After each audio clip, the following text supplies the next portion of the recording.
এই লাস্ট মোমেন্টে যে ঘটনাটা ঘটেছিল, লাস্ট মোমেন্টে স্বপ্ন দেখেছিলাম, সেটা একদম সত্যি হয় এবং এই জিনিসটা আমাকে পুরো এখন পর্যন্ত শক করে রেখেছে যে কিভাবে এটা সত্যি হয়ে গেল। স্বপ্নটা ছিল এরকম, আমি দেখলাম যে আমার বাবা কিংবা পিতৃস্থানীয় কোনো একজন আত্মীয়ের সাথে চিটাগংয়ের একটা ডিপোতে দাঁড়ায় আছি। ডিপোতে দাঁড়ায় থাকার সময় দেখলাম যে একটা কন্টেইনার এক জায়গা থেকে আরেক জায়গায় নিচ্ছে এবং কন্টেইনার এক জায়গা থেকে আরেক জায়গায় নিয়ে রাখলো এবং রাখার সাথে সাথে বিশাল একটা বিস্ফোরণের শব্দ এবং ওই বিস্ফোরণের শব্দের প্রভাবেই কিনা জানি না আমার ঘুমটা ভেঙে গেল। আমার যতদূর মনে পড়ে আমার বাবা, তিনি সাদা শার্ট পরা ছিলেন, কন্টেইনার যেটা ছিল ওইটাও সাদা ছিল, সাদার উপর কালো দিয়ে খুব সম্ভবত মায়ার্স বা কিছু একটা লেখা ছিল। মায়ার্স কি হবে খুব সম্ভবত, কারণ মায়ার্সের কন্টেইনারই বাংলাদেশে বেশি দেখা যায়। সো ওই কন্টেইনারটা মানে যখনই রাখলো তখনই একটা খুব সম্ভবত ডার্ক কালারের কন্টেইনার ছিল, লাইক ব্লু, ডার্ক ব্লু আর ব্ল্যাক, ফুল ব্ল্যাক কন্টেইনারের উপর রাখা হয়েছে অ্যান্ড সাথে সাথে একটা এক্সপ্লোশন হয়েছে। যখন আমি ঘুম থেকে উঠলাম, ওঠার পর আমার আসলে খুবই টায়ার্ড লাগতেছিল, যে কয়েকটা দুঃস্বপ্ন দেখছি, যেহেতু সাধারণত এরকম দুঃস্বপ্ন দেখলে আমার খুব টায়ার্ড লাগে এবং সারাদিন আমি নর্মালি অনেক এনার্জি লস হয় এই দুঃস্বপ্ন দেখার পরে। আমি দেখা গেল যে কখনো বাইরে যাই, ওই দিন তো আমার কোচিং ছিল, যতদূর মনে পড়ে কোচিংয়ে গিয়েছিলাম, আমার খুবই মানে টায়ার্ড লাগছিল, আমি কোনোভাবে সেটা ভুলতে পারতেছিলাম, বাট ওইটা আমি ফিল করছি I was feeling very much weak. Even আমার মনে আছে যে তখন জ্বরও চলে আসছিল।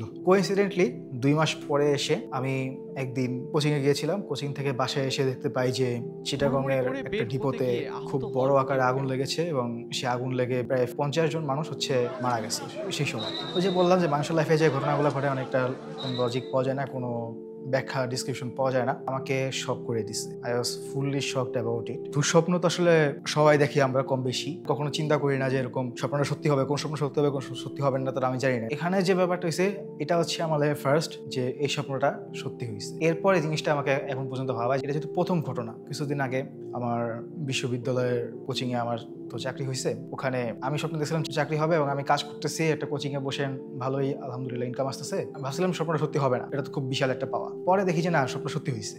মানে এরপর থেকে আমি যতবারই এরকম কোনো স্বপ্ন দেখেছি, কিছুদিন আগে একটা স্বপ্ন দেখেছিলাম সেটাও সত্যি হয়েছিল। সে আমি ঘুমিয়েছিলাম এক রাত্রে, ওই সময় ব্যাক টু ব্যাক একটা বিস্ফোরণ এবং আগুন সম্পর্কিত স্বপ্ন দেখি। ইভেন আমাদের সুপরিচিত একটা shopping mall, Bashundhara shopping mall, সেখানে তো আমরা জানি যে বেশ কয়েকবার আগুনের যে দুর্ঘটনাগুলো ঘটেছিল, ইভেন ওইটা স্বপ্ন দেখি যে আমি বসুন্ধরা ফ্যামিলি সহ আছি এবং থাকা অবস্থাতেই হচ্ছে যে একটা বিস্ফোরণ হয়েছে এবং বিস্ফোরণের সাথে আগুন লেগে গেছে এবং সেটা খুব মারাত্মক ম্যাসিভ ফায়ার হয়ে গেছে। তো ব্যাক টু ব্যাক এরকম একটা স্বপ্ন। ইভেন আমাদের বাসার পাশে এক সময় স্লাম ছিল, ওই স্লামে দেখলাম কেউ একজন ফায়ার পাউডার যেগুলো থাকে, সেই ফায়ার পাউডার বা ফ্লেম থ্রোয়ার নিয়ে তারা আগুন লাগাই দিচ্ছে। বেশ কয়েকটা আমার বাসার কাছাকাছি একটা বস্তি করে এরকম আগুন লেগেছে, আমরা চেষ্টা করছি যে আগুন নিভাতে, এরকম একটা স্বপ্ন। অ্যাজ ওয়েল অ্যাজ এরকম আরো ঘটনা ঘটছে। স্বপ্নের মধ্যে দেখলাম ম্যাথমেটিক্স পরীক্ষায় কোশ্চেন এমসিকিউতে একটা ভুল আছে, মোস্ট প্রবাবলি 3 বা 4 নাম্বার কোশ্চেনটা ভুল ছিল।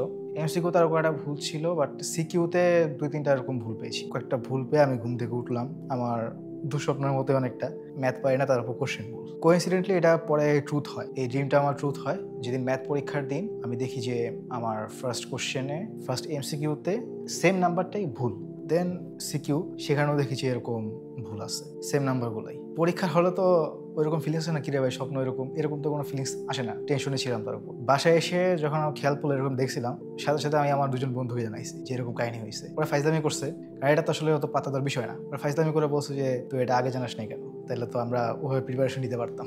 আমাকে তো এমনি এই ঘটনাগুলোকে পাত্তা দিচ্ছিল না, বারবার স্বপ্ন সত্যি হচ্ছিল। আমি কয়েকজনকে বলছিলাম, আমার ফ্যামিলি মেম্বারদেরকে স্পেশালি, তারা খুব পাত্তা দেয় নাই। আমার এক আঙ্কেল আছে, উনি হচ্ছে সাইকোলজিস্ট, উনাকে আমি বলছিলাম যে আঙ্কেল এরকম তো একবার একটা স্বপ্ন আমি দেখছিলাম যে এটা সত্যি হয়েছে, এটার সাথে আমি অ্যাড করছিলাম আমার এসএসসি সময়ের ঘটনাটা, এটা সত্যি হয়েছে। সো এখন আসলে আঙ্কেল এইভাবে আসলে কোনো কিছু সত্যি হয় কিনা, যেহেতু উনি সাইকোলজিস্ট, উনি ব্যাখ্যাটা ভালো দিতে পারবেন বলে আমার জানা ছিল। আনফর্চুনেটলি হি ডিনাইড মাই দি আপিল যে আসলে আমার এই স্বপ্নটা মানে স্বপ্ন সত্যি হইতেই পারে, এটা নিয়ে তো ওয়ারিড হওয়ার কিছু নেই। প্লাস উনি একটা কথা বলছিলেন রিলিজিয়াস সাইড থেকে যে নবী রাসূল ছাড়া কারো স্বপ্ন সত্যি হয় না। এটা আর কি, যে মোটামুটি আমি বলবো যে এখন পর্যন্ত ওই ঘটনার পর থেকে যদি আমি বলি, টোটাল 60 থেকে 70% এরকম আমার সত্যি হয়েছে, বাকি 30% এখনো হয়তোবা এখন হয় না, সামনে হয়তোবা হতেও পারে।